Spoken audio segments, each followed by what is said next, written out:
లూటీ చేస్తున్నారు, దాడులు చేస్తున్నారు, గాయాలవుతున్నాయి. ప్రస్తుతం శాంతి భద్రతలు అయితే జీరో అని మనకు కనిపిస్తోంది బంగ్లాదేశ్లో. సో ప్రభుత్వం అయితే అల్లర్లో అంటే బంగ్లాదేశ్ అల్లర్లతో భారత్లో మనకి హై అలర్ట్ ప్రకటించారు.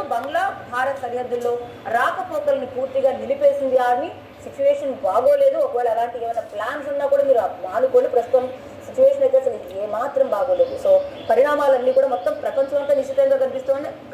అన్నిటికంటే ముఖ్యంగా ఇండియా నిశ్చితంగా గమనిస్తుంది. బికాస్ అక్కడ అల్లర్లు జరిగితే ఆ ఎఫెక్ట్ ఇక్కడ ఎలా ఉంటుంది. చాలా మంది అక్కడి నుంచి ఇక్కడికి వస్తూ ఉంటారు. ఇవన్నీ కూడా మనం చూస్తూ ఉంటాం. ముఖ్యంగా మమతా బెనర్జీ కూడా రియాక్ట్ అయ్యారు. ఇక్కడ చాలా మంది బంగ్లాదేశ్ నుంచి వచ్చి కోల్కతాలో ఉంటారని మనకి తెలుస్తూ ఉంటుంది. కాబట్టి ప్రస్తుతం చాలా ఆరోపణలు ఉన్నాయి. అలాంటివేమీ ఉండవని మమతా బెనర్జీ కూడా కొట్టిపారేశారు. ఈ ఆరోపణల నేపథ్యంలోనే ఇప్పుడు బంగ్లాదేశ్లో ఈ పరిణామాలు ఇండియాలో ఎలాంటి ఎఫెక్ట్ చూపబోతున్నాయనేది మాత్రం నిశ్చితంగా గమనిస్తోంది కేంద్ర ప్రభుత్వం. సో